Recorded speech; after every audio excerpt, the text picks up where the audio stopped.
a human, I live in a body made of flesh, bones and blood of the earth. There's a fire and water within me, and the air that I breathe of the world. And I know deep within me I live on and on, like the waters of life and the salt in the sea. I live on and on, but I don't yet know where the waters of life and the salt of the sea they dissolve. There's a wind and it blows and it thunders, and the rains come and go on the plains. Once I saw you there standing before me, and now I am here all alone. And I know deep within me you live on and on, like the waters of life and the salt in the sea. You live on and on, but I don't yet know when the waters of life and the salt of the sea they dissolve.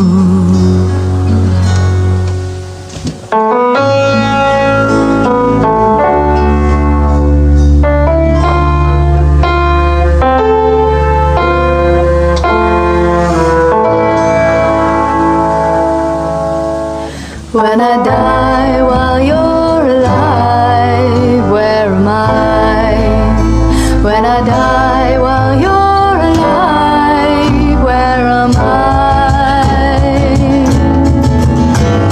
Chideva dehastu, chideva lokash, chideva bhutani, chidendriyani, karta chidanta karanam, chideva sarvam paramartha rupam.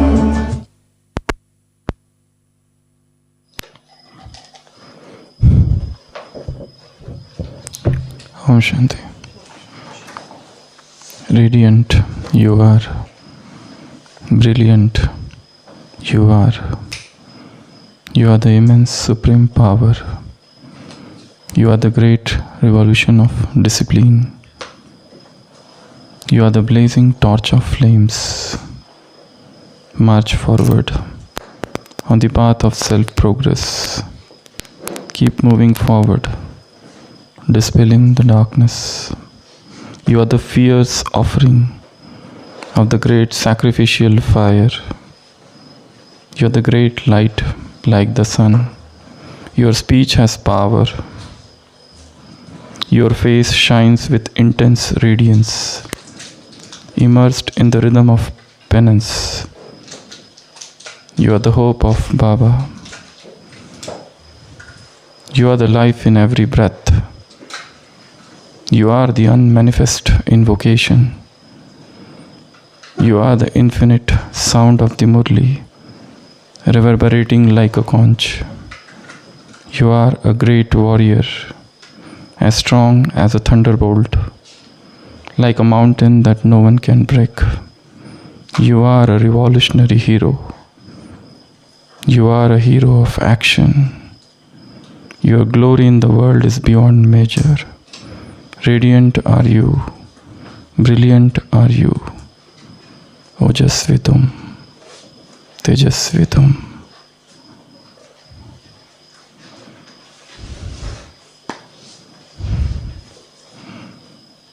Spirituality is not evolution, but a revolution. It's not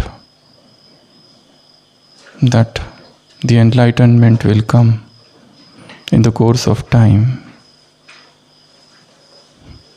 but it will manifest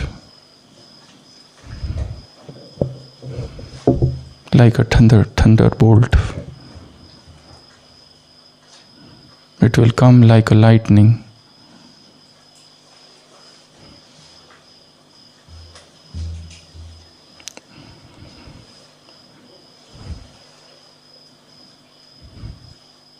It will come like the uninvited rains.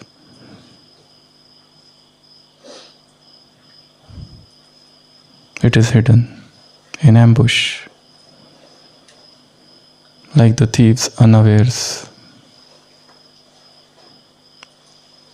ready to ransack.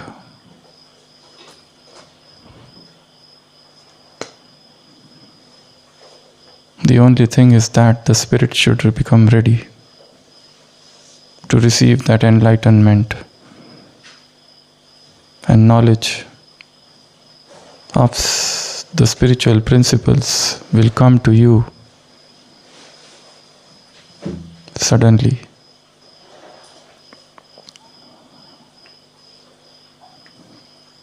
It's not that I did not know and I was just trying something else. But on one side, there is preparation. On one side, there is full attention, no lackadaisical attitude, no lassitude.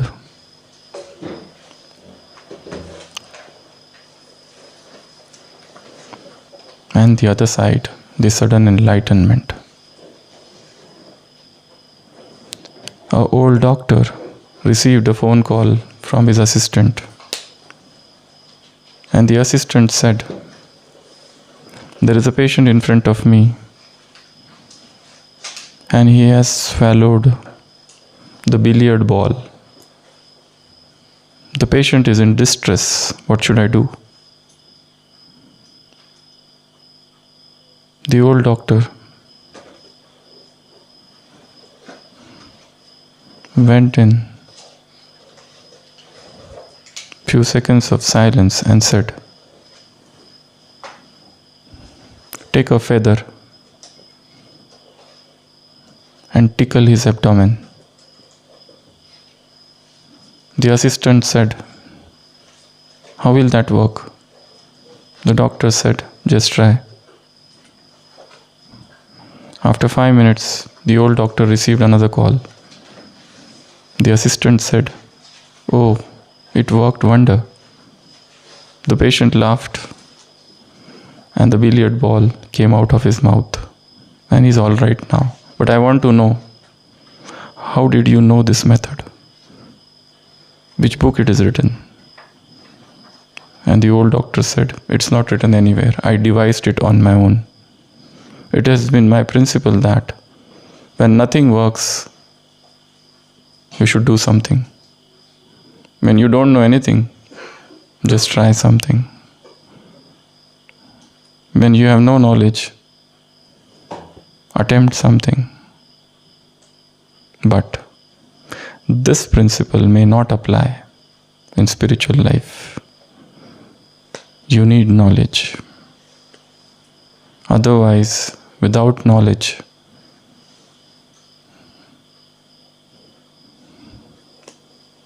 you will get devastated. Life will just become error and trial. Lot of wastage of time if you don't know things beforehand.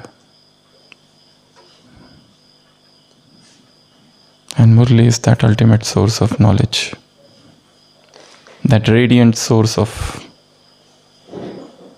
divine knowledge.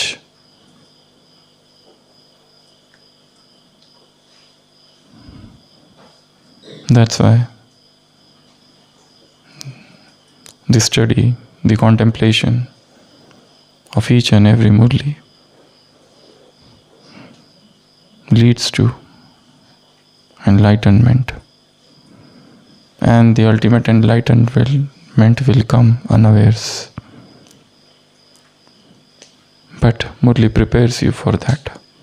Otherwise, that sudden enlightenment you may not be able to tolerate. So today is the third day of this retreat, and we are here to revise the second Murli, 20th January 1981.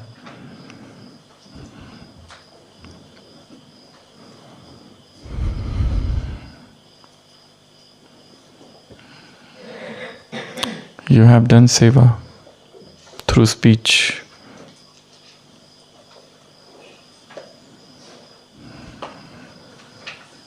Baba is emphasizing on service through the mind. So there are two types of children. The first one are great donors, Mahadani. They serve through speech, less through the mind. They are great orators, good speakers. The second ones are the bestower of blessings, Vardhani. They bestow blessings. And these are the 7 characteristics of these souls. Their main purpose is serving through the mind. They might be speaking less, but their mind speaks. This is the service through the mind, the mental service. The first thing they have is pure thoughts. And the most important pure thought is for oneself. To create pure thoughts. The world has lost the technique to generate pure thoughts. Where to bring pure thoughts from? The world is filled with impure thoughts. The world is filled with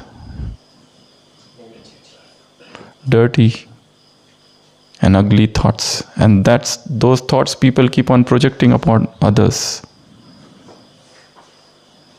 They themselves have become dustbins. And they throw the dust on others. And they live in the world of darkness and illusion.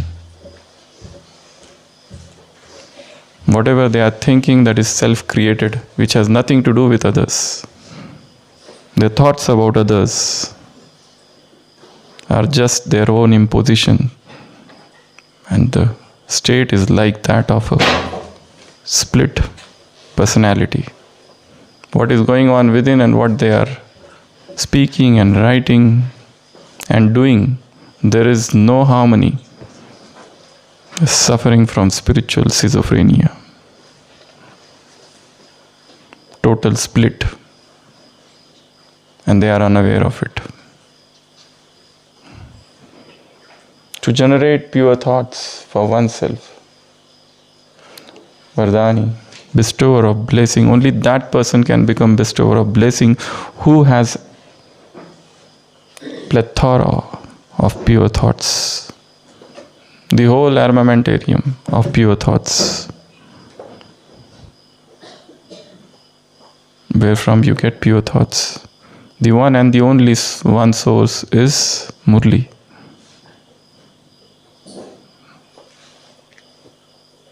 Keep reading. Keep churning, keep cogitating, keep contemplating. The more you mull over Murlis, the more the powers of the mind escalate.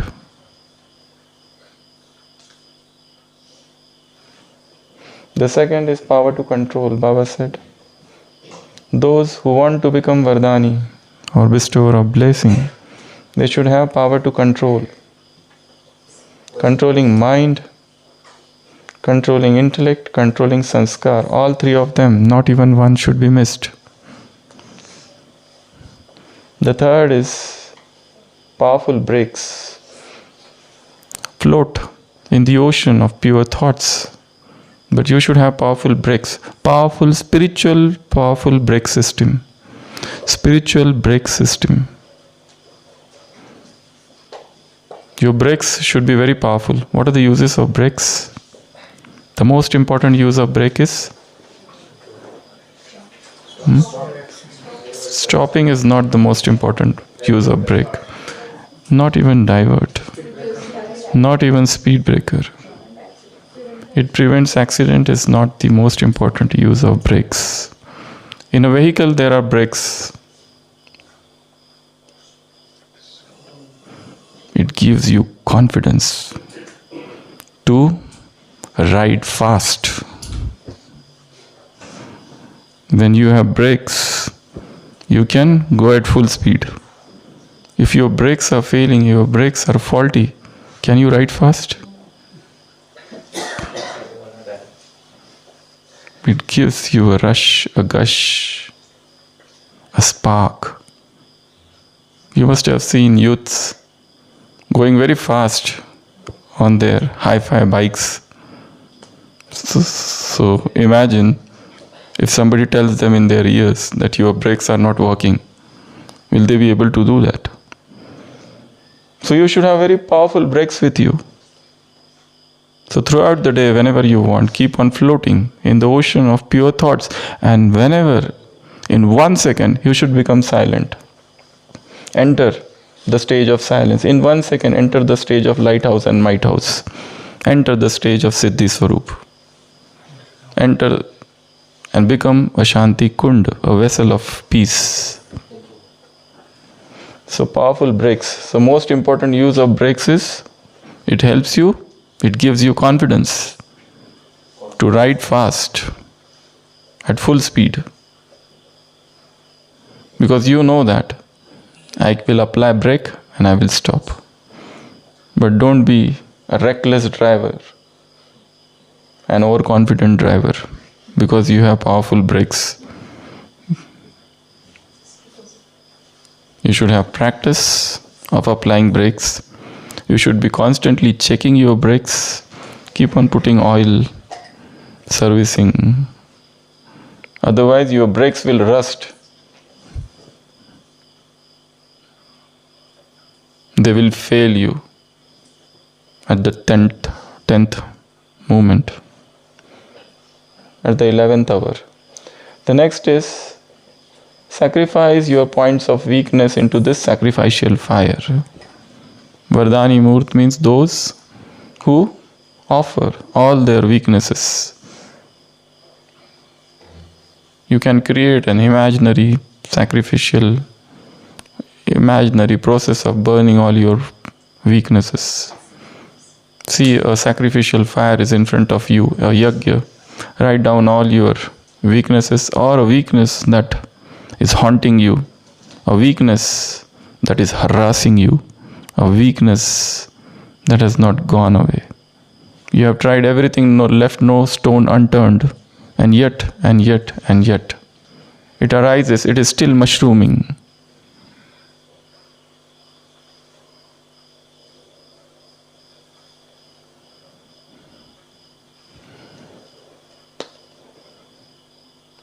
Put that weakness into that sacrificial fire.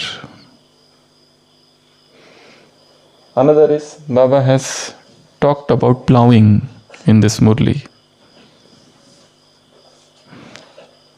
When you speak, that is like you're plowing a field.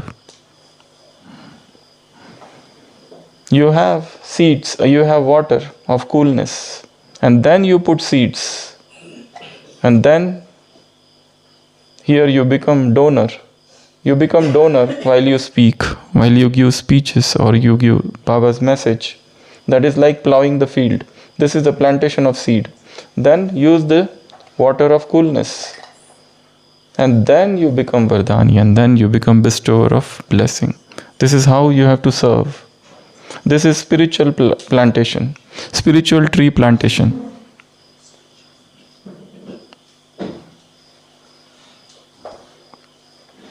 So Baba is the great gardener, spiritual gardener. Yesterday he was commander-in-chief of the spiritual army, where everyone saluted him. Today he is teaching us the art of gardening. Whatever professions that exist in this world, he is that. He is the spiritual gardener.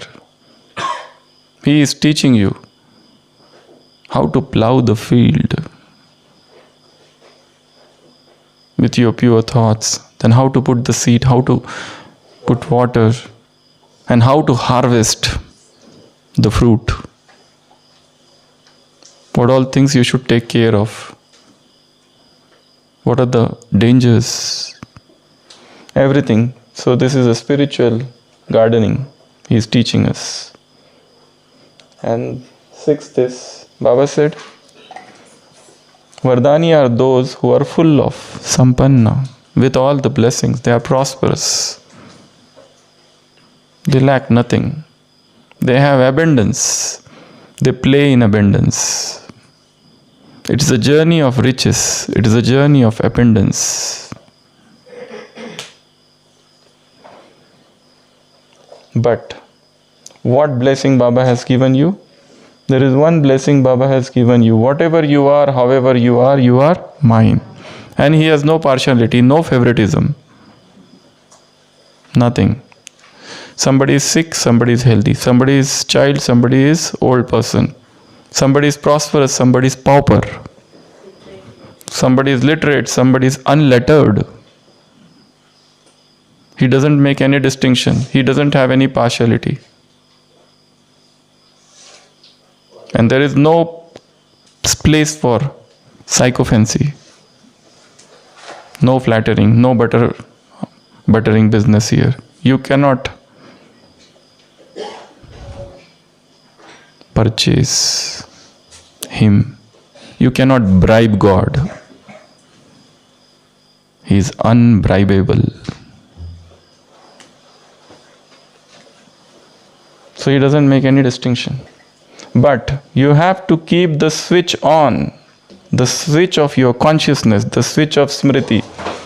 Tu mera, you are mine. This is the switch. The moment you off this switch, you become Maya's. So long as switch is on, you are God's. Switch is off, you are Maya's. So whenever you apply the switch throughout the day, today's homework, remember I am making on the switch of consciousness. Whose I am. Only who is God's can make others gods. And the last point is, those who are powerless souls, you turn them into powerful. They are paralyzed. You teach them walk. They have one leg of desire, give them another leg of courage. Now they are understanding that there is no happiness in this world. Only and only spirituality is the light of the world. So these are the 7 points. So throughout the day, task number 1, generate pure thoughts for others and see what is the result. Task number 2, apply powerful breaks. So when you are extremely busy, when you are too much busy, surrounded by people, busy in your work, busy in your service, busy in your job, busy in your business, suddenly apply break, go down and touch that internal core, that innermost spark of silence. Be the lighthouse, be the might house. You are brilliant. You are radiant. Om Shanti.